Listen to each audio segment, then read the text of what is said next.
Good afternoon, everybody. Good evening. Good morning. Whoa. What? I moved away from mic then? Yeah, you did. Fucking hell, that's an amateur move, innit? Welcome to a very casual, very cosy episode of The View from the Afternoon. It's me and Raz, because we're limited, really, because we can only work in our support bubble. And true. me and Dan. Could get people on Zoom, but that's too much effort. I'm doing that with Chucky on Monday, and Yeah. I'm not sure how that's going to go. Oh, see, the problem is there that these are high-quality microphones, studio microphones, The legendarily the best vocal microphone. connected to a very good interface. Absolutely, with some great preamps. The number so one I hear podcasting. directly into the Mac that's recording. Mm-hmm. Now, what you've got is Chucky at the other end, down at Virgin Media. Yeah. Okay, so it ticks that box. Yeah, Let me just a lovely that ping. box, yep. Lovely download speed, upload speed. Then it gets to Sheffield, where it enters the problem zone. I don't know. I don't know what his internet connection is like. I'm sure it Well, suffices. let's give him the benefit of the doubt. Incredible internet connection with Chucky, I reckon. Then you got to wonder what routers he got. What's that Wi-Fi saying? And then what device is he using? Is he using his laptop? Is it Toshiba? Is he using his phone? Is the iPhone 11? Again, yeah, iPhone would be good. What's he got connected to his phone? Is he shitty wired The headphones? B&M headphones with built-in microphone that buzz every time he's on PlayStation, actually. Well, yeah, that's annoying, that, isn't it? Yeah. What are we on about? What are we talking about today? I can't remember what was on our agenda today. What have you been up to, Raz? Have you been okay since I last saw you? Yeah. I've been doing literally fuck all. Yeah, me too. Yeah, it's mad how time Sometimes goes. it's good, sometimes it's boring, isn't it? Yeah. I've literally done fuck all. I've been working on my studio, and that's just, it's like, other day I got a sofa. Brilliant. Now what? Actually, that's come at a nice time because it came the other day.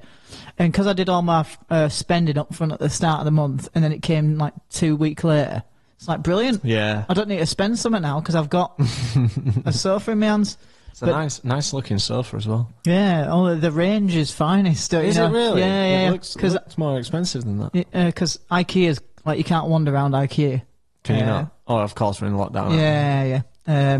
So I kept going to Range, which is as a homeowner. I bet you spend a lot of time at the Range. Yeah, I need to go again. I need to get some cushions for it, I think. That's where we got these fairy lights from, isn't it? Yeah. Range is sick, man. I'm not even kidding you. I can't believe I'm saying that as the age I am. Well, that's the tell of the age that we are now, Raz. It's your birthday in a couple of months. Yeah. I was feeling really hopeful. I still am. Like, the thing is, It's not going to be nightclub, but I think there's going to be something. I'm so now just like, this is just life now. This lockdown especially, because it's been I feel like it's been radio silent from the government. Like, I haven't seen, the last time I saw Boris Johnson was on January 4th.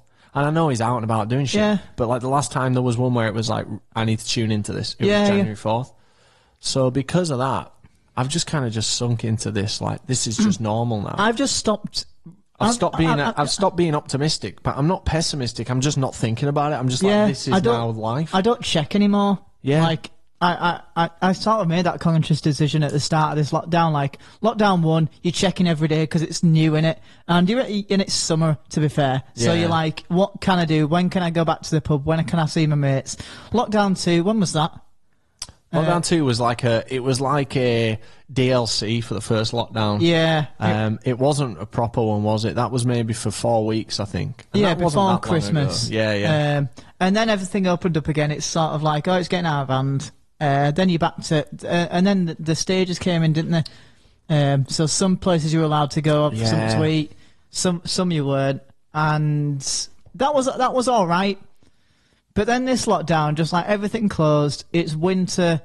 Everyone's getting a bit ill anyway, I think. It's just boring, isn't it? Like, the only thing to get through is like work. The only thing I've got is work. I was saying today, I'm really grateful for work because it keeps me going. It was just, I did get really stuck in this like cycle of like, all right, and it was literally for like 2 weeks. Yeah. I'd just wake up I'd check the same platform, like Insta. I'd have a shower. It's the same shower. Like, I know, but like you start realizing how much of, like, I know it's saying it's the same shower. Of course, it's the same shower, but you start realizing every day is just the same. Like, I work, do the same job. I go in my bedroom and play the same 5 Biffy Clyro songs on the guitar. I go on the PlayStation, Crash Bandicoot again. Yeah. Like, fuck me, have a wank maybe. Same type of shit. Jesus. But I was thinking the other day, I was like, what if Leeds Fest happens? And I'm sure it won't. But I'm so in the mindset that it won't, that I'm not even prepared for anyone to say like it could. And that got exciting, because it's like when something does happen now, it's going to be such a gift. Well, as of today, because I think one thing that the first lockdown had daily BBC One updates, didn't it? And it's like, ooh, this is new, this is exciting. Lockdown 2, I think, had it a bit of... But then I swear, like, recently they were like, oh yeah, we're going to give daily conference updates now about the vaccine and about... we must be nearly there, man. And I checked today, because I was like, yeah, it feels like they're being updated, and they just didn't. So I'm like, oh, we're just ignoring today then. I don't know what the policy is anymore, and I haven't seen an update. Well, I checked. All I know is, like, the vaccine is getting around. If the vaccine's worked its way into Matty Bridie's bloodstream, which it has, then we must be making some good progress. Yeah, it's in, as of today, which is the 11th of February, it's in 13.5 million people. That's good. That's almost 20%. Well, the UK population is 66.5 or 6 million. Almost 20%, and you're at least like you're at least a 6. I don't know. Get me out there, man. Get me out in a nightclub. I want to listen to some Doja Cat and dance with my mates. I want to hear Kids in Glass Houses again. I've really listened to them. I mean, I hate to break it to you, man, but I don't think they're going to come on that often. I'm thinking more the current shit, not a band that broke up 12 years ago. I can't wait till he Pierce the Veil. So many songs. Yeah. I've remembered what we were going to talk about. What? We were going to talk about... it was just an idea I floated, but we were going to talk about Reading. Yeah, I remember that. That was funny. Do you know what? The reason I thought let's talk about going to Reading is because that was just a class day. Yeah, it was. It was an amazing day. And the whole story of how we got to go to Reading. Yeah, that day for me was the opposite of this past year. Like that day is like my perfect day. I'm too busy to think. I've got too much going on. Too busy to be hungover. Yeah. I wake up at like, what time did we get up? It's 7 a.m. Wake up. No, be at the flat for 7. So it's 6:30. Yeah. Get up. Yeah. So anyway, we'll talk through it step by step, I guess. What did we do the night before? Well, first of all. Oh no! It was so the night before that was Wednesday night when we got shut down, wasn't it? Yeah, but even before then, we do our Leeds Fest shit on YouTube, and we might do that again in the future at some point. But like people would often say like, come down to Reading in the comments and shit, and we'd always like want to, but we ain't gonna be paying for fucking going down to Reading. Yeah, and we always thought like, what day do we go down, because we won't want to miss a day of Leeds. So it was something we always wanted to do, but never thought like, yeah, we'll do it one day, but we never it's not possible because. There's never a world where like, I thought we'd have any support from Festival Republic on it, and obviously we did enter that world for a bit. Maybe we're still in that world. I don't know. Yeah. I don't know, because they're all probably furloughed anyway. I'm not going to ask. It's just like, do you know what? If the next Leeds Fest we go to, if I have to pay for my fucking ticket, no fucking problem. Yeah. No problem. I'll pay for the ticket. I will pay double to go. Yeah, might set up a Monzo pot just in case for all my. Well, what we will do, because I absolutely don't expect a ticket. I think we just become brand ambassadors like any old student can, You know, where it's like, I'm an ambassador, and if you buy 10 tickets, then I get a free ticket. Yeah, that's true. And I think I know 6,500 of our closest friends on a Facebook group that would like to buy some tickets. Yeah, that's true. And you know they'd be down to help us out. Yeah. Because I think what a lot of people don't realise is the only reason we get to do all these festivals and create this content is because we partner with festivals and go like, hit us up and if you want us to go, we'll be there. But like, we can't fucking afford like thousands of pounds for 5 or 6 festivals every year. That is the thing. Like it sounds like oh, we're ungrateful, but like let's be blunt. It's like we appreciate it, but it's not viable for us to pay $1.5 grand each. Yeah, it's really not. Having said that, in 2021, I'll pay whatever I need to, or 2022. You want to double the price? Yeah. Fair play. You know what? I'll remortgage. Oh, cool. Can I get in on that remortgage, please, mate? Oh, you're not going to fucking believe it, mate. Go on. I'm buzzing with this. Go on. I forgot about it. I've not even actioned it. I got accepted for a credit card. Oh, great. We were talking about it the other day. Obviously, anyone that doesn't know, I've got really like shit credit.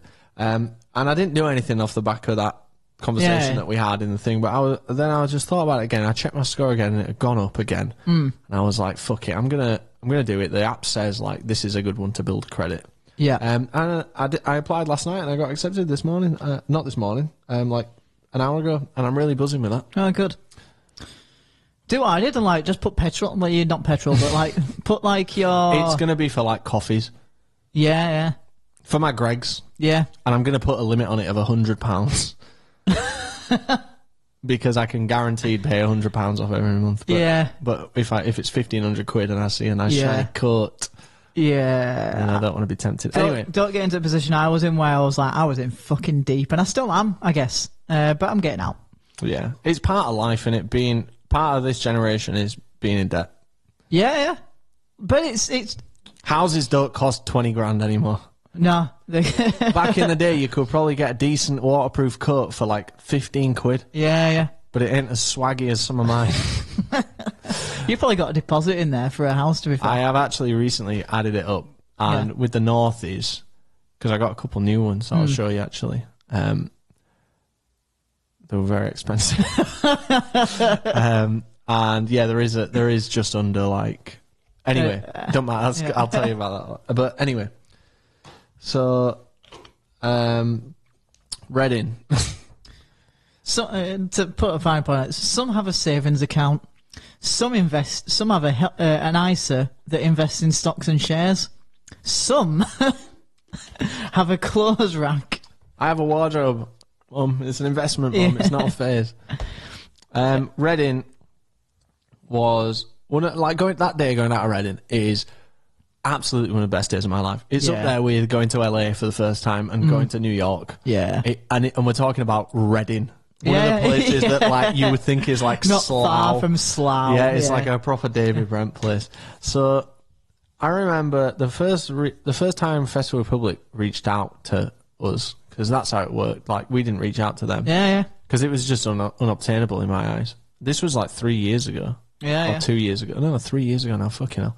And I was teasing like an Instagram post, because we used to make a lineup poster of which one of us were going to, which one of the best camp crew would be there. I remember this poster. And it was one, and I made it look like it was going to say like, we're off to Reading, and I teased it on Twitter, and I announced it on the same day Reading Leeds announced their lineup. And obviously it was a really small thing, relatively speaking, but like a load of our fans or viewers at the time were like conflicted, because half of them thought we'd be going to Reading, and I guess they were pleased about that, and half of them were like really annoyed that we were going to Reading, because people are like loyal to Reading and Leeds. But we weren't going to Reading. It was just like a joke, and it was like, of course we're not going to Reading, we're off to Leeds again. But that got like loads of ats on Twitter, and Festival Republic noticed that. So that's how we first got in with Festival Republic, and then we worked with them and got Melvin round and that was that shit. I think about that every day. I'm so embarrassed about that, man. Yeah, that was Melvin's such a sound fucking guy, and he's way too polite to ever say anything, obviously. But that place was a shithole. And what the fuck was he thinking? Do you know what? Like, I've rented four places. Yeah. And I'd say 3 of them were nice, and one of them's excellent, which is this one. Could they not have just got involved in a different time? Like, we were in Burley Road for 6 months. Yeah. Fuck me. Yeah. Could they not have just done it a bit earlier or a bit later? I remember when they arrived at Burley Road, because arrived first, and she knocked on the door, and I think she was like 20 minutes early. And I was scranning some sushi in my bedroom. I was so anxious, but I'd not eaten anything. And I was scranning some sushi, and I had like one bite of sushi, and then like I think Chloe or someone was like, "Oh, they're here." So I was like, "Shit!" Threw the sushi under my fucking desk. I discovered that 2 weeks later. Yeah. But it was a bad time for Mr. Melvin Ben to come into our. Melvin, you could be in this lovely cosy setting now. Nice. He's the thing is, like, we went to IKEA specifically to buy a chair. You bought us that, or at least fronted all the furniture in that room. And I remember the fridge. I remember was sat in the chair, like kind of off to the side, and I had to open the fridge for some reason, and it was empty. We didn't use that fridge.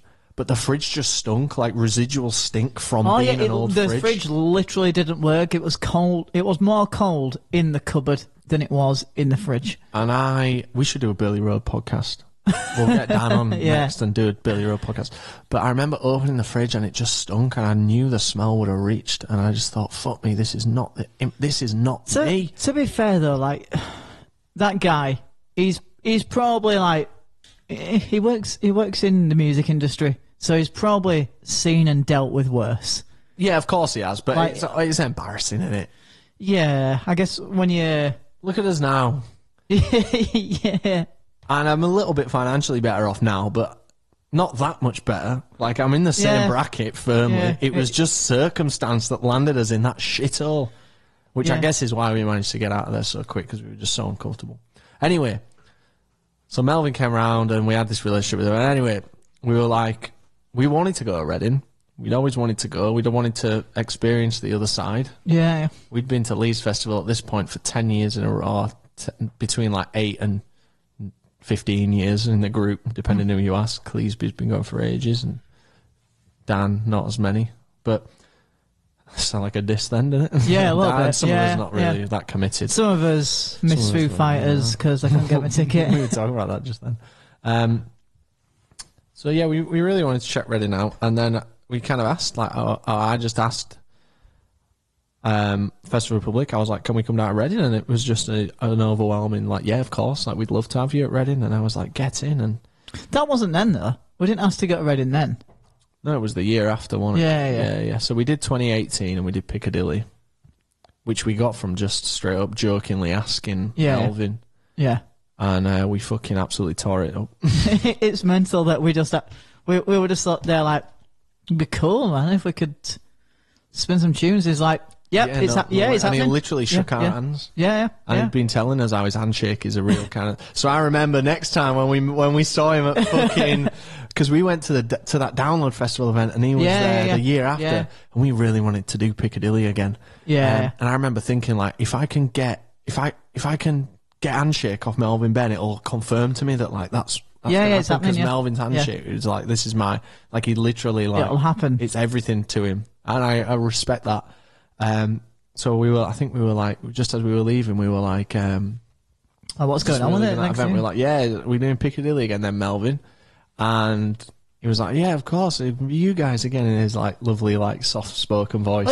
He was like, oh, he said something along the lines of like, have they not been in touch yet? I was like, yeah. I was like, I know they haven't, mate. They haven't. I was like, it's typical business, man. It's like just go to the source. You've got it. And I put my hand out for the handshake to get the absolute confirmation, and I obviously got the handshake. And then it was like, right, we're off, see you. It wasn't like that. We had a lovely chat with him about his bike, and so much time for this lad. But I remember as we were walking out of that fucking out of that building, I remember just looked at you and I just went, "This is how we do it." And we would have been buzzing all the way home. I have fond memories of the press events. I don't really like those press events. Do you not? I was thinking about this today. I think they're just a bit of an event. Like, literally, it is an event. I'll tell you what I like about it. I love that we get an invite. I love that we get to go into the Senna suite in Donington. And I love, like, the girls that run it. They're all lovely. They're all very welcoming. And they all really appreciate you being there as well. Like, they make it really clear, thanks so much for coming. Like, they know we've just driven, like, 90 miles or whatever. Yeah. And they do appreciate it. The issue is we're then there with a lot of true professionals who have... Yeah, but it's... Who have... But to be fair, we were there as, like, the first people in our category. I'm avoiding that word of what we're classed as, but like, there was no one else there, like, because it was us and radio presenters. BBC are there, radio leads are there, somebody from, like, I don't know, and then you'd have just, like, random people, like somebody's doing a course and somebody managed to, like, get a placement to do this. Girl, but then there's just us, like, we're just the presentations that they do are great. Like, I love going through, like, they go through the statistics of the festival and shit like that. But it's the interviewing bit that I'm not a fan of, because I'm not like people have said to me before, festivals have said before, like, cool, you guys can come. Do you want to speak to, like, any of the bands? And it's like, no, because it's not what we do. Because it's not like, that's not. I'm very awkward. Like, if you said, like, do you want to just have a quick chat with Matt Healy? Like, yeah, of course I do. Yeah. But, like, do you want to record it and put it out? Like, no, that's not what we do. If it's like, so I feel very awkward at those events. Do you mind someone from this band? Like, do you want to film a bit of vlog with them at your camp? I would be up for that. Yeah. Yeah. We'll have a few bevs at camp. I remember saying to someone at Festival Republic when they were like, "What?" They were like, "Cool." So this was the year we went to Reading, and they were like, "Are there any artists that, like, you want some time with?" And I was like, "They know that we're not going to, like, do an interview." And I was like, "There's not, no. But if we could get, like, Matty Healy, or who else was there that year? Matty, Dave, or Posty." Yeah. Dave Grohl or Posty to, like, jump in the vid, like, that'd be class. And obviously that was just, like, not even acknowledged as a comment. But it's like, well, I guess if we can't do that, then we don't want to do anything that's... It feels disingenuous, like in the middle of a Best Camp video, and now I'm here to ask some questions with Matty Healy. Whereas if it was, like, me and Healy fucking down in a beer... and mocking me for something like, and that would be class. But obviously, I'm just saying that because I love Matt Healy. It kind of takes away from the overall vibe of what we do, though, I guess. So as much as we would like to have a chat, it's like, it's not unless we started up like this podcast channel being like a proper festival, like interview coverage style thing. This is the thing. Like, I'm totally comfortable in my environment. Our environment, doing that. Like, if we had, I keep thinking about Simon. I keep thinking, like, I reckon if we tried really hard after the pandemic, we could get Simon on a video call from Biffy Clyro, and I'd be totally comfortable, like, having a conversation with him because I know everything about him. I was thinking if we shot, same with Broco. I know everything. I know enough about him to have an organic, natural conversation with him. If we shot a few emails. Then we could get someone reputable on via video call. Absolutely, we could. But there's one issue with that. Go on. We can't do it now because if you Google us, I don't think NC500 shit stuff. I don't think a lot of people care. Simon would. He's from Scotland. Yeah, it is. My point is that, like, I think in this environment we could definitely have a chat with someone, but for it to be genuine, it has to be someone we actually give a fuck about. Yeah, I guess that's the thing, and a lot of people that we give a fuck about are too big. Yeah, but then if we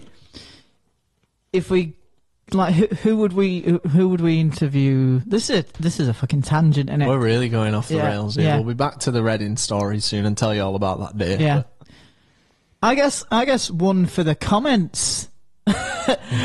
Who's like tangible for us to get on the podcast that we actually give a fuck about. That by the way, you know us. So you tell us who's worth having and that we could probably get. Top of my list right now, and I haven't asked anyone. Top of my list would be Simon via video link. Yeah. And then Rob from Broco. And I think, I think Rob would be generous enough with his time to do it, especially in this next album cycle. Like, our viewers loved Don Broco, and it just makes sense, doesn't it? We're kind of synonymous. They've got. They're obviously a million times bigger than us, but we're kind of synonymous in a way. They got an album coming up as well. So they got to do a lot of press for that. And I see. It's just as simple as reaching out. I think no one asks interesting questions that people want to know. Like every interview I see with like Simon, it's the same old shit. And I get that, like, I'm a diehard, but like no one makes content for like. I guess when you do an interview, you've got to be like really broad because it's going in the metro or something. Yeah, and you got to ask those standard promo questions. So you got album coming out. What's it sound like? So what was different in the recording process this time? Like, I don't give a fuck. Tell me about like why you changed the lyrics from the demo version of Folding Stars to like I want to know like the deep shit, Simon. Other people also will want to know that. But obviously, then you narrow down tell us about. I'll tell you what, Rob Damiani from Don Broco, instead of telling us, like, what the recording process was like for, the recording process for our new album, Action, that's coming out soon. I'm calling it there. That's going to be the name. Tell us what it's like going through America and, like, sleeping on the tour bus after you've played, like, Wembley and you've gone from being sold out to playing, like... Is it to sleep in the back of a van because you're driving across to another state? I think they still have the bus, but is it like, because there's two ways to look at that. It's the best of both worlds. You get to sell out Wembley, and then you get to slum it in these smaller venues. Or once you've got to the level in the UK that you're at, is it a fucking arse bind when you're doing these small venues? Well, I was saying how, and I'm sure it's not in a normal conversation with us. He was saying how like one of the guys was saying, like, when they go to America, like, oh yeah, we lose money. Yeah. So what does that mean? How like the inner workings of it is like. I'd love to know. And the money side of thing is a really interesting thing. Even like there's lots of things you can't ask, obviously, and wouldn't want to ask. But I'd love to have a peek behind, not even at the individual numbers, but just in terms of like how. I don't really know. Not even with Broco. Just. I know from personal conversations I've had that there's some like large name bands that tour as support for larger bands and lose money on a tour. Yeah, of course they do. And I just think that's fascinating. Yeah, it's an investment. You see these bands. It's like marketing. It's essentially what you're doing. And they'll be literally like counting how many t-shirts they've sold to see like. How close are we to breaking even tonight? Or we're $3,000 off tonight. Yeah, well, if they and the big bands are like this. While She Sleeps have done a good thing with that Sleep Society. What's that? It's such a tangent. It's basically like a Patreon. Oh yeah. I think they've actually. Is it like a paid fan club where you get but you get a towel to put on the wall. Oh great. The thing. Like Patreon isn't really a new idea because bands have been doing this for years. Join our fan club. Yeah. Fall Out Boy did a similar thing, and I was like, no fucking way am I paying for it, man. Like, I'm a fan regardless. Yeah. I'm gonna illegally download your music and be happy with it. All right, your fucking tour costs £40 as it is, man. It's mad to think that some tours they're not making out. Obviously not Fall Out Boy, but yeah. But yeah, it's interesting. What the fuck are we talking about? Reading. Yeah. How the fuck did we get onto that? So we went to the press event. Yeah. And I always feel a bit awkward at those press events. I'll continue to go if I'm invited. Yeah, I'll be there. 100%. Cool. Well, that means I'll be there as well because I need you to get there. Not necessarily. You weren't the bloody Leeds one. Yeah, but if my point is you can be there without me, but I can't be there without you. I'll tell you what was good. This is a bit of a tangent. You're joking? Last time we went to the Leeds Fest press event, one of the first. The only one that we've been to. I think it's the only one they've done. I didn't go to it. But it was really good. Who did I go with? Bridie and Cleesby. Yeah. And he was just looking around Melvin was looking around the room. And he's just like, he got his name right again. But even before the presentation started, he's like, hello and welcome to beautiful venue that we were in. He was like, "Oh, friends from Leeds." And I was like, "Oh." That was that thingy. That was at the download one. Because I remember him saying that. Did he say that at the download one as well? Melvin, you're a fucking boy. Yeah, that just gave me like a, like we should be here, like regardless of like they asked me and the boys again, like, do you want to do any interviews? Do you want any time with them? And we're like, we'll have a chat with them if you want, but we're not interviewing. Yeah, like it's just not what we do. But that gave me the confidence to be like I am where I need to be. Like, I'm not an interviewer, but like, Top Dog addresses us and goes, "Hey up, boys." Yeah, it's like, I know I belong here. He's so fucking sound. I've shot him a couple of emails over the months. Whenever like anything pops up in the news, like there was that thing about like, because he said something ages ago in the first lockdown about like a vaccination like plan for like getting into festivals, and obviously that was just him just riffing. Yeah. But I was like chatting to him about that very, very briefly. I think there was maybe 1 or 2 emails back and forth, but like he'll always like hit me back. It's a good lad. I got a lot of time for him. Yeah, I respect that he's like trying to do whatever it takes to get things back up and going. And do you know what, mate? If there's anything we can do to help, you just let us know. Yeah. You just let us know what we can do to help. If it's, I'm sure fundraising isn't necessary. No, but if there's anything we can do, I think the fine point is that, like, I don't know what's going on behind the scenes, but I think the point is that literally we can't get around it. Like, the nature of the festivals is that things need to be pretty much normal before they can get back to it. Yeah. I feel bad for them. Like they'll have spent the whole year, and especially stressed. Yeah, those first like 3 months going, how do we get around it? How do we make it happen? How do we make live events? Like, remember the thing in Newcastle, all of those things, like trying to get around it. Yeah. But it's like the Virgin Freedom Arena or whatever it was called. Yeah. Fucking. But it just doesn't happen. Like, it's not the right vibe unless you are literally at a festival in that environment, surrounded by people, and in that close proximity. Then it just doesn't happen. Did you watch the Super Bowl? Not the halftime show, but the pre-show with Miley.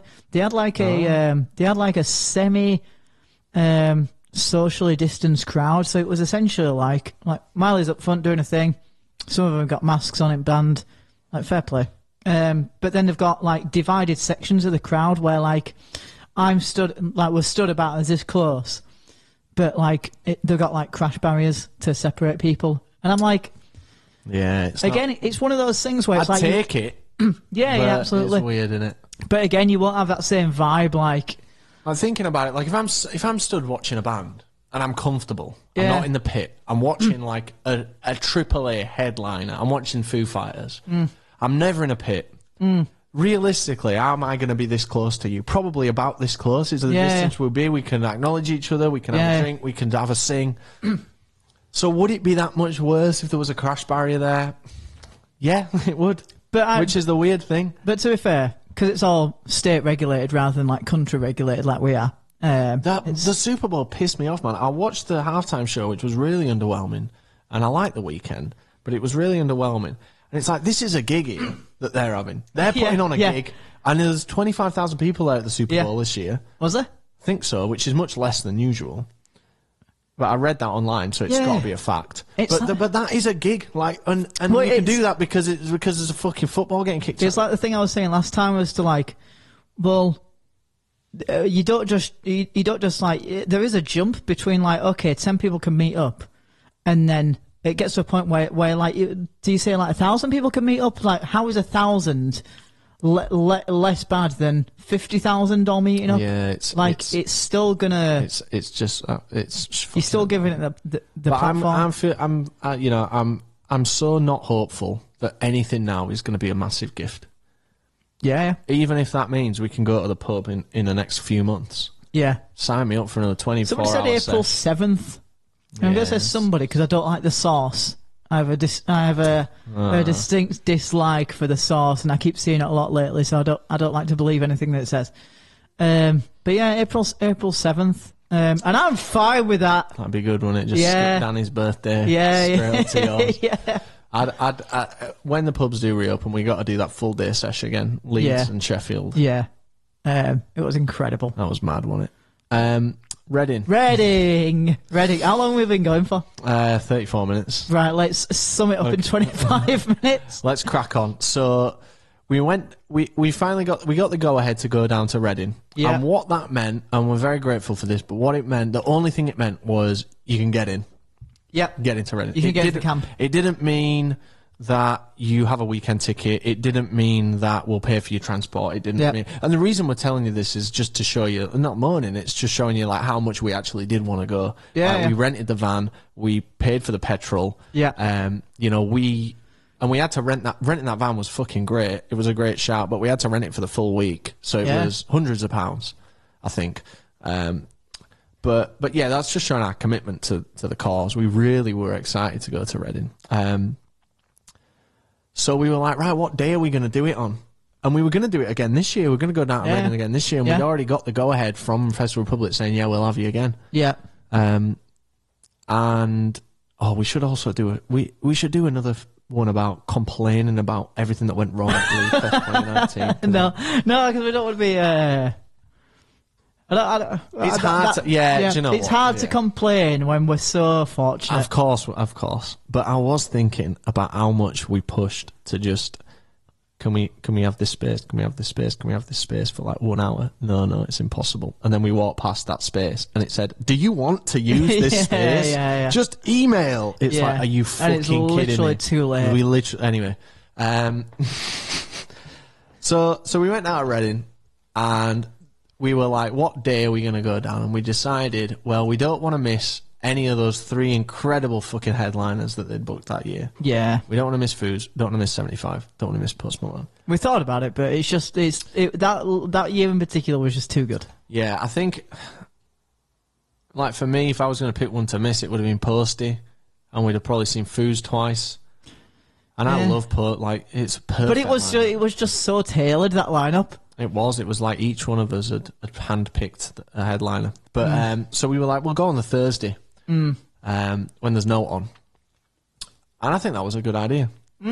We didn't fully see Reading for the music, and 2020, when we were meant to go, we were going to go for a music day. And I think we were going to double up on either Liam or Stormzy and see. But anyway, so we had to crack on because it's a long old drive to Reading. Yeah, what was it, like 3.5 hours, something like that?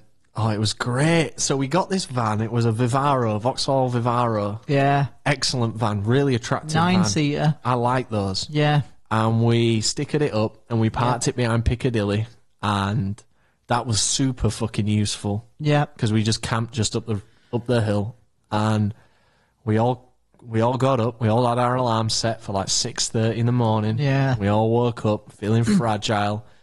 And step one was everyone's getting in the van and we're going to your flat, won't we? driving to East Point to the flat. Everyone's going to have a shower. Feels weird now, actually, like saying everyone's going to your flat. It's like, shit, can we say that? Yeah, can we tell them people came around to...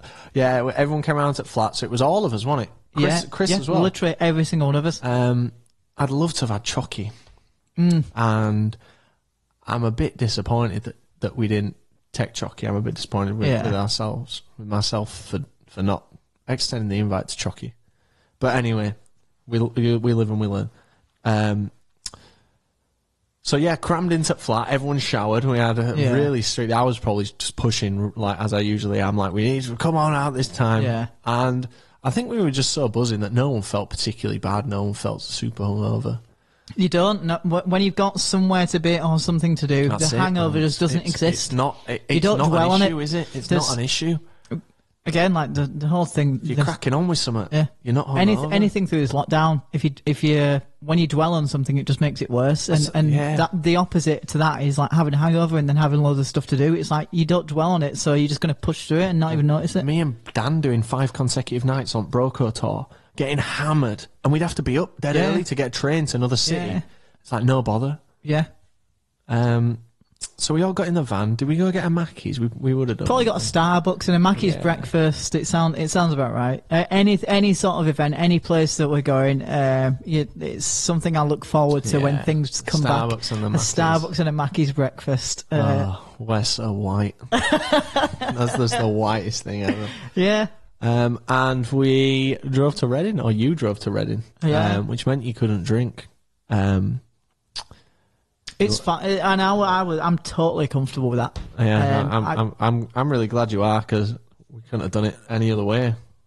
Really, days like that. So thanks again. Days like that, I almost don't want to drink, because I just it need to be on the A game. And you're doing like 80 to 90% of the DJ set that night as well, if not more. So but that's another thing we'll come on to, I guess. Yeah.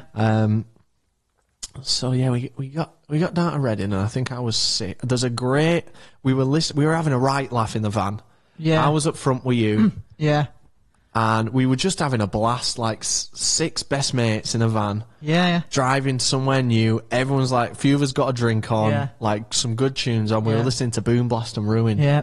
Dan's moaning because it's too loud. Dan's moaning, it's too loud. He's stuffed the speaker full of fucking paper. I'm like, come on, we're rock and roll, man. We're going to Reading Festival. Like, we got a van with our logo on it. It's fucking rock. Let's go. We're in a van. Turn the music down. Yeah. It's just like, I miss it. And I remember, like, we listened to Boom Blast and Ruin, and I was like, this is a perfect moment. And I was like, I need to use Boom Blast and Ruin in the video. Yeah. That video last week became our most viewed video. It's on about 150,000 views. Really? Yeah. 2019? Yeah. Wow. And it's completely demonetized because of Boom Blast and Ruin. Worth it, innit? But it was worth it. It captured that moment so perfectly. God, my hair looks fucking shit. Shut up. So what happened when we got into Reading? It was weird, wasn't it? Because it's just in the city. Yeah, it's really weird. Like, I guess that's just weird. Like the festival being like inside the city, like in a park or something. Like it felt very structured. The traffic was mad. Couldn't find where we were supposed to park. You had to jump out to find out where I was supposed to park, and then parked fucking half a mile away, which was annoying because we were on such a strict time schedule. To be fair, the instructions did clearly say in the email, but I think we couldn't get signal or something, so we couldn't actually view the email. But we were meant to be, if we were meant to be there at 12. Yeah. We've also then got to run the socials and be like, Reading, we're going to be there at 12. Yeah. So if you want to like link up and come and say hello and chat some shit with us and have a drink, meet us at 12. Yeah. So then as soon as it gets past 12, it's like shit. I mean, there wasn't an enormous crowd, but even if one person is waiting there at 12, it's like we failed them. Yeah, exactly, yeah. So then I remember, like, you were updating the socials. The shit saying, like, we're now at this gate and we expect to be there this time. People were tweeting back. I saw, like, there's 2 gates there, and I'm like, I give up, mate. So I'd got out of the van. We got into Reading, and it felt so cool, because the place was full of, like, the youth, ourselves. I don't mean like kids. I mean like it was full of like like-minded festival goers who are my favourite people to be around. And we're there in the van, and like there was a few people like waving and shit. I felt a bit like the Queen in the front there. And we pull in, and I like jump out, and I go up to the box office, and there's a lovely woman there. I forget her name, but she was really, really nice. But she couldn't really help me. I was like, hiya. I'm Robert, and I'm here for 6 free wristbands, please. Yeah, we're literally here for about we wanted an hour. We wanted to be there for 4 hours. That was the plan, but we arrived late, parked late, and then we had this issue to get in. So it was like it was just a breakdown in communication. Was eating into the time, wasn't it? Yeah, there was a breakdown in communication between like what we'd been told. Yeah, you can come to Reading, no problem, it'll be sorted. Yeah, but that obviously hadn't reached the people at Reading. Yeah. So go up to the box. I'm like, hi, it's Rob. Should have some names. Is like the first. First thing is like, hi, should be on the thing like Rob. or TPD, like 6 of us. She's like, no, it's not on there. I'm like, okay. She's like, have you got like your vendor ID or something? That's not what she said, but something like that. I was like, no, we don't. No, it's quite an informal got thing. an email from this lady. She's like, okay, well, what is it exactly you're here for? And I'm like, we're actually here for like a meet and greet. And she was like, oh, cool, and starts looking at like the sign-in tent thing. I'm like, no, take a step back. I'm not worth the fucking ink and a Sharpie, love. And then it's like, right, here's what will happen. And by this time, like, the other 2 have come over because they think I'm just some fucking idiot trying to like just... Yeah. So I'm like, here's what happens. We do a YouTube channel. We're from Leeds. We've been in contact with Festival Republic, right? And they said like we can come down and like we got the van back there and stuff. And I just wanted to get the wristbands. Anyway, they didn't have wristbands because... They don't have wristbands for Thursday. We were there for Thursday. Who does have wristbands for that? So they weren't going to give us I said, well, can you just give us like a full weekend wristband? Because we're gone. We're not going to benefit from that. Yeah. We're in and out. Just give us the full weekend wristband. Well, understandably, they couldn't do that. So kind of back and forth a bit. You say understandably. I don't understand why they couldn't have done that.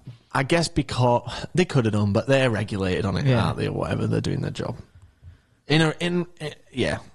So anyway, the compromise that we had to make was after driving down to Reading and getting up early and really putting in the graft, we did have to make a compromise, which was that we could go in, but we had to be chaperoned. Yeah. Which I was dead against at first. I was very vocal with you lot. Like, this is going to ruin it. It's completely ruined. We can't be ourselves. Yeah. Because we have to... We're respectable... Not respectable. That's we're respectable gentlemen, but we're known to... We're polite. Yeah. And, like, if I'm in an interaction with another adult, right? Yeah. About professional shit or business or sorting any of this out. You can compose yourself in a certain way. I'm my work version of me. Yeah. If I'm chatting to a kid in a fucking field about Cortinas... I'm going to call him a fucking wanker and say, yeah. So it's like it's like people on the phone that use a different voice. It's like that. Yeah. So we had to be chaperoned. So I was really fucking like pissed off about that. I was like, it's going to ruin the content. I don't want these people to necessarily see that like we're going around and I'm like necking a beer or like just being yobs. I don't understand that because it's like after they've watched the videos. I know, but I'm thinking like I keep it separate. There's like the professional side where you have these conversations about going to Reading, and then there's like the actual side. So anyway, we met up with the ladies who were chaperones. I feel like chaperone's the wrong word. No, they were literally chaperoning. As I said, we'll have to chaperone you. And it was 2 girls that we know. I was glad about that. It's two girls we've met before from the industry who are actually sound as fuck, and they'll remain unnamed because I'm sure they don't want us chatting about them. But really nice girls, really top-notch lasses. And I mean, they literally stayed with us for like nearly 2 hours. Yeah, I still wish we wouldn't have had the chaperone because I felt... You just felt on edge. I felt rushed, and they did nothing to make us feel rushed while at Reading. They literally said, but like, this is our job for the next 2 hours. I'm thinking in the back of my mind, they would rather be somewhere else. Yeah, I guess. And they would, and I don't blame them. Yeah. So anyway, we got in to Reading, and the first thing we did was we were all like behind the stages, weren't we? We went in, and we went in the arena before it was open. Yeah. We're like the only people in there. Yeah. With JCBs flying about, railings going everywhere. Building like the last few bits. That was so sick. And we stood at the back of the main stage, which is literally where like fucking... It's literally where the artists are. Yeah. We got told off because we didn't have Ivys on.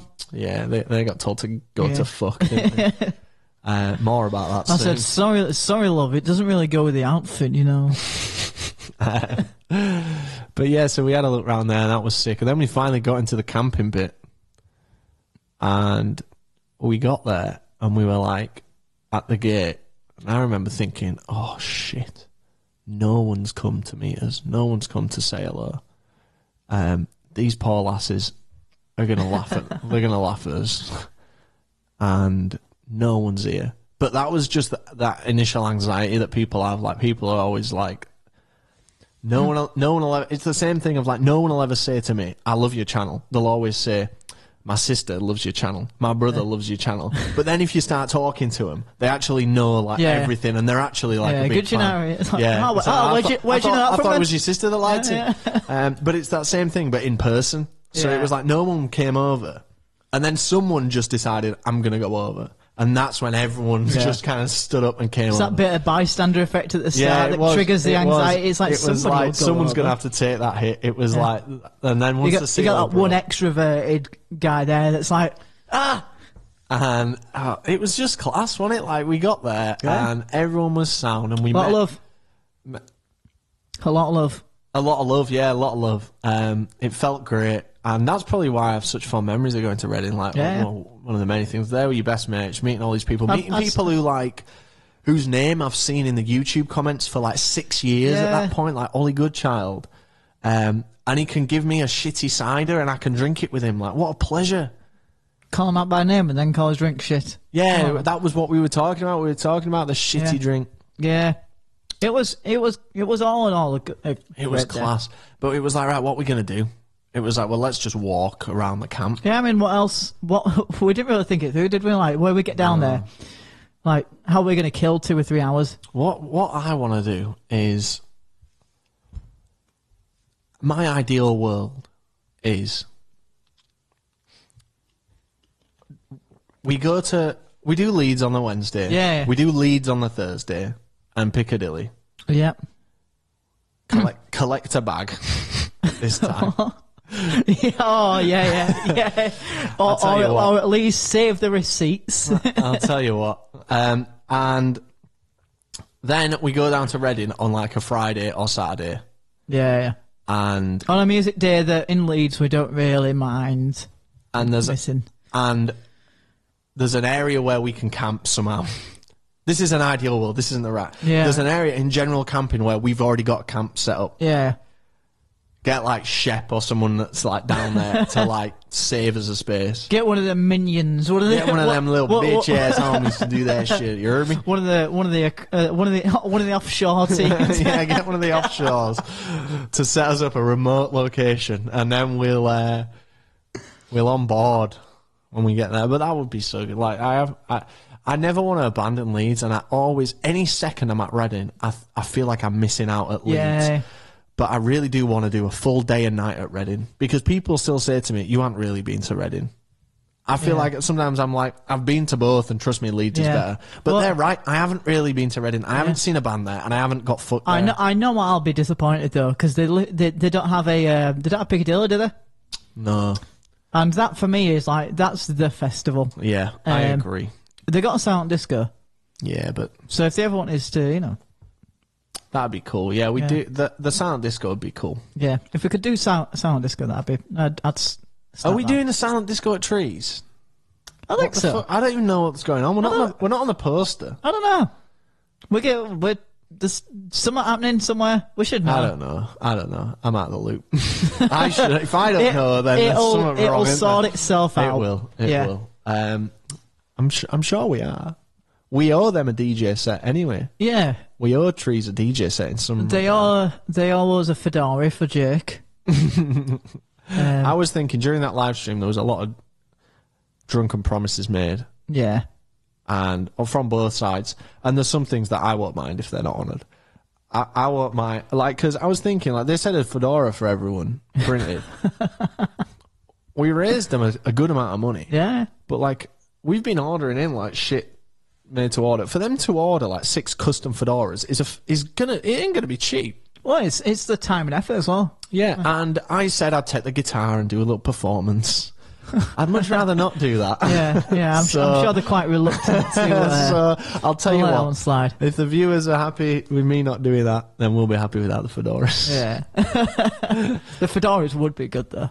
But how good was it going down to Reading? And then, right, we got a bounce from Reading. Thanks for having us. Jump back in the van. Yeah, there was a bit of a mishap before jumping back in the van of, again, right, you haven't got your high-vis on, can't let you through, you're not supposed to be here, you don't have clearance. This guy, Sandy. Doing his job. Your job, bro, I appreciate it, but common sense, apply a common sense filter.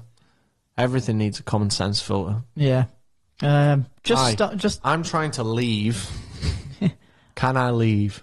No, because you don't have a wristband to get in. No, I'm trying to leave. I need to go through there to leave. So if I don't have a wristband, I'm doomed for all eternity in this field. I'm not trying to sneak in and see a band. Yeah. I'm trying to get to my van. No. Can't. Okay, so that's the thing. Like, I feel like some people are just programmed. Some people are programmed, and we talked about this on the podcast already. I think on a different podcast. Anyway, get back to his van that's half a mile away, and then that's it. From then on, it's like right. We can finally relax. That's the deed done. That's the thing that we promised we'd do. Now it's chill all night. Now we just need to drive back to Leeds and jobs are good 'un. Hang on a minute. What? I've just checked this flyer here. Yeah. And it says we got flyers. I didn't know that. It says we're doing a DJ set at an undisclosed time. It might be 10:30. It might be 11. It might be 11:30. Check the app. It's wrong. Yeah, fuck me.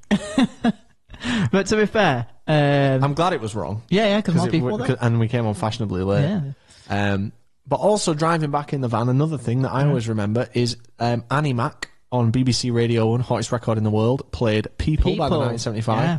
The first track we'd heard off Notes on a Conditional Form. And I remember us listening to it, we were both like, it sounds a bit like Kasabian. Because it does, if you think of it with that lens now. It's hard to imagine that now, but it did at the time. Yeah. I was like, this sounds a bit weird. Oh, yeah, because Danny's shoved a speaker full of paper. Brilliant.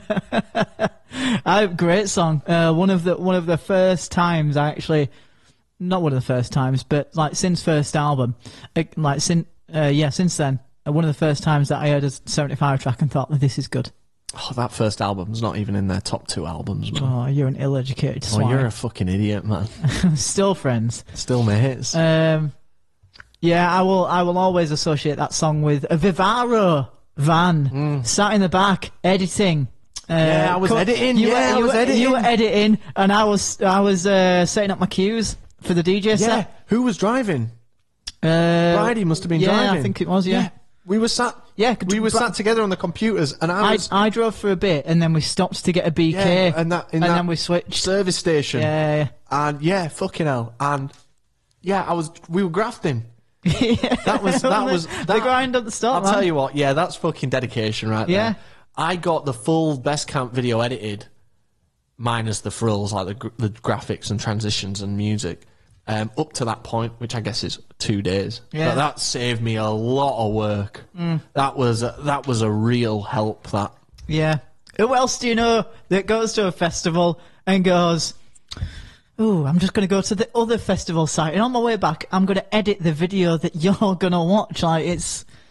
And you're going to do all the fucking, I don't know what it's called, but line up points. The DJ set for the fucking, what must have been, I keep saying 10,000, and I worry that I sometimes get it wrong, but I've seen an academy with 2,500 people in it, and that Leeds Fest crowd was definitely 4 times as big. Yeah, they were up to the size. It was mad.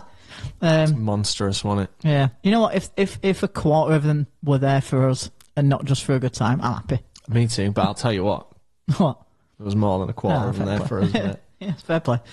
Oh, that was so fucking sick, man. And then when we got back, I worry, just driving back and parking behind Piccadilly and just being like so buzzed. I've never felt like it. It's that buzz where like you just get drunk, but you're so buzzed you don't even feel drunk. It was good for me because I hadn't had a drink until we were in the van, and then it started to like hit me when we finally went on, and I was like, "This is good. I'm having a good time here." It's excellent, isn't it? Yeah. I worry sometimes that our best days are behind us. I keep thinking that about 2019. I genuinely worry that was the best year of my life. That? Yeah.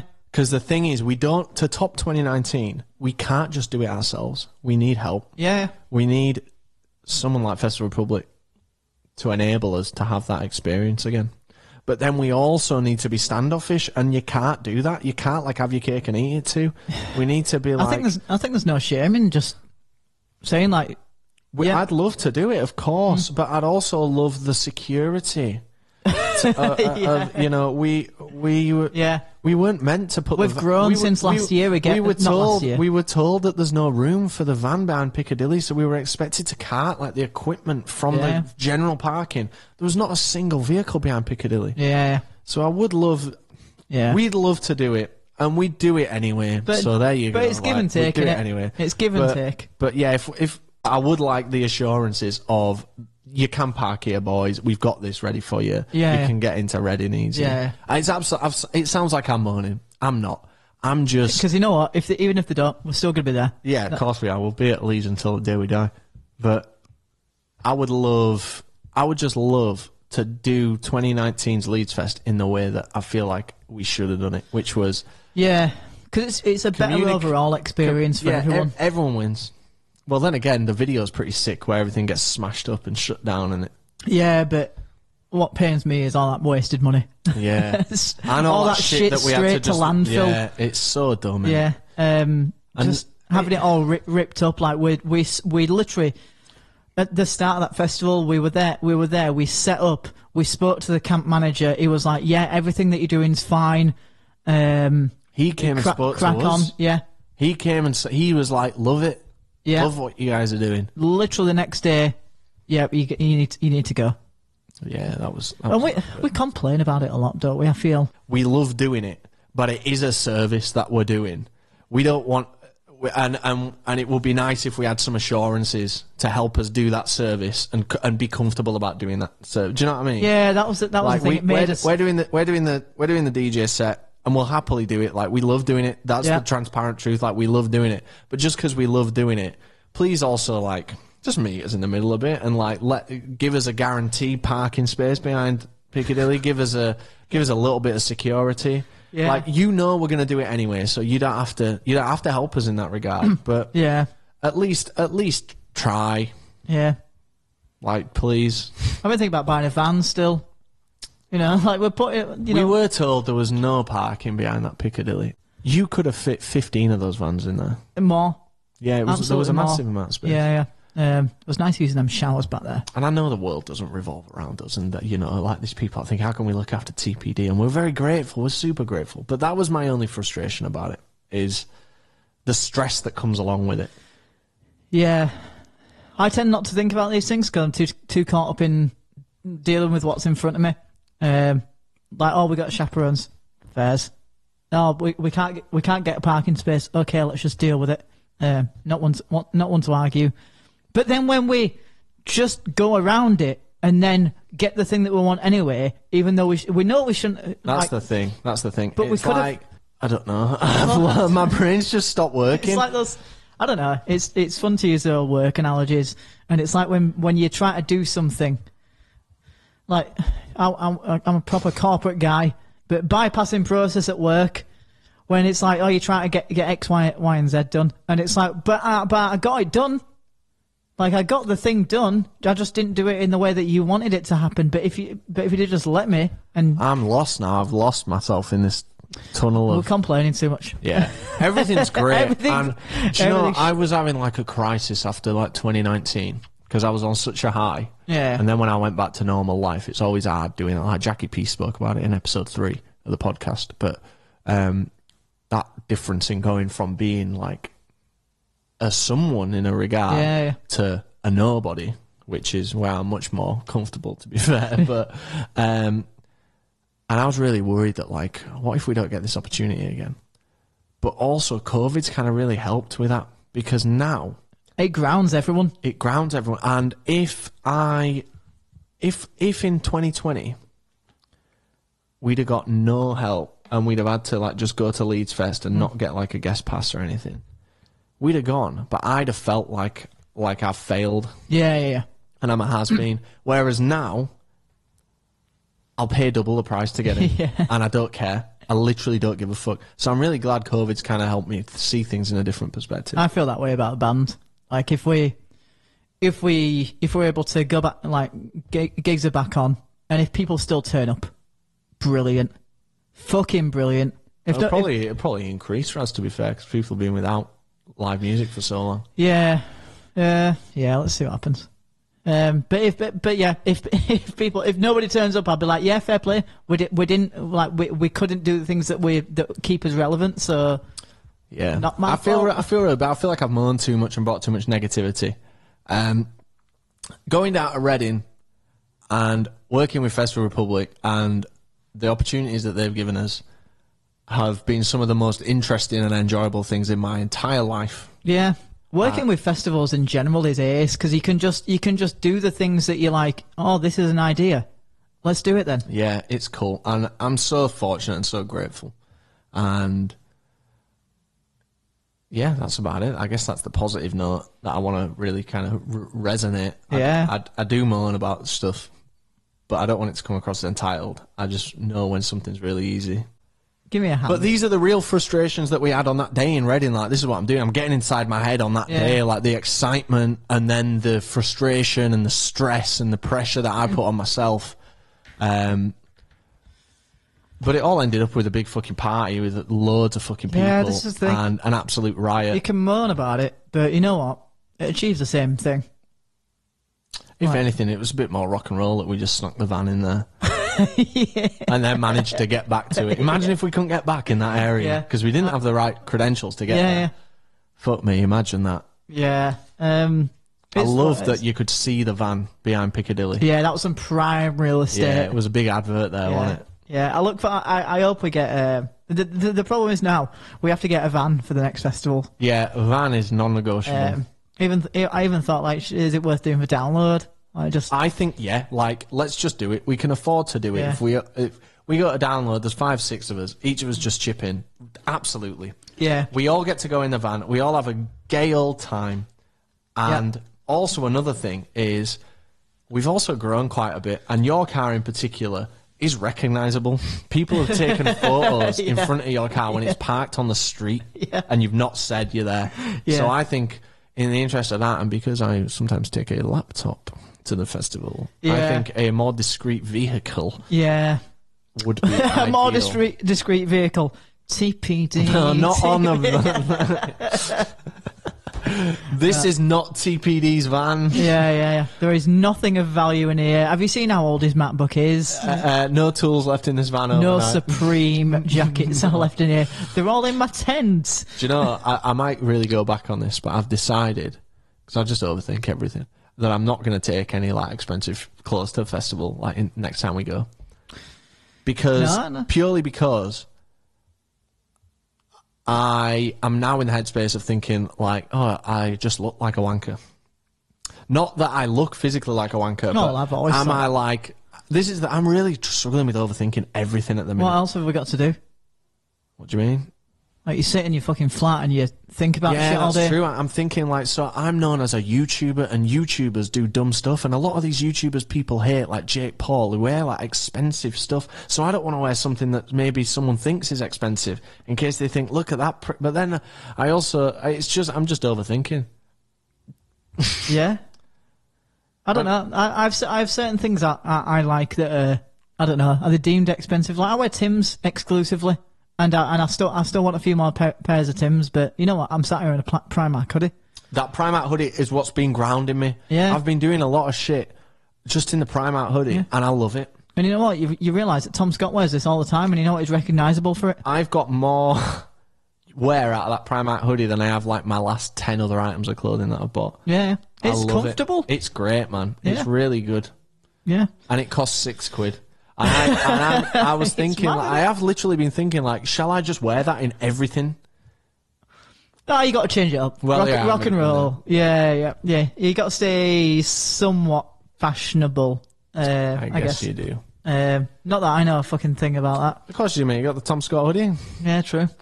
We've really rambled there, but I guess the moral of the story is we had a fantastic time at Reading. We'd love to see you again, and we're very grateful for the connections that we've made, and for Festival Republic for helping us out in the ways they have. Yeah. Because it really is an incredible experience that we've had, and we couldn't have done it on our own. Everyone's played a part. If you're watching this, chances are, if you're sub to the podcast, chances are you played a part in that happening. Mm-hmm. Unless you've only been with us for like 2 years. In which case, get fucked. He's mad to. He's still mad to say like in the past 2 years now. Gunnersville was the last time we were at a festival. Yeah, it's fucking obscene. Awful. Like I mentioned in that video. Yeah, like, you did. That's what made me think about it. One festival since I've lived there. It's mad. You know what? If you're sad at home, just get the fucking vaccine. Get me to a festival. Correct. Fuck the oldies. Thank you for tuning in. That one is a rambly one. Hopefully it doesn't require any editing. What are we doing now? We're going to package up these lighters. Or do you want to get some food first? I don't mind putting in the graft if you want first, and then... Yeah, man. In fact, it's getting on a bit. Are we going to bring the food here? Yeah, Let's do that. We're going to go get a dirty chicken burger that's extra greasy and extra cheap. Everyone should have one of these at home. There's a place, and we'll carry on this just for 1 minute. There's a place around us called YFC, and I know it literally is what it sounds. It's cheap KFC, even though it tastes nothing like KFC. But it's just a cheap, dirty burger and some nice chips covered in chili sauce and garlic mayo for me because I'm inclined that way. And the reason it's so nice is I think because it's so cheap. And good news, if you're two mates like we are, it's buy one get one free for £5 something. It's great. Pop into YFC on Town Street in Beeston. Is that Town Street? And if you buy yourself, good news, they'll just charge you half. It's not buy one get one free. Right. Thanks everyone for listening. Sorry if I was moaning a bit. You were a bit. Yeah, I wasn't meaning to. It was my head from that day when I was getting stressed out. Yeah. But I'm very grateful and humbled, and I'm a nice guy, honestly. I'll see you in a bit. Bye bye.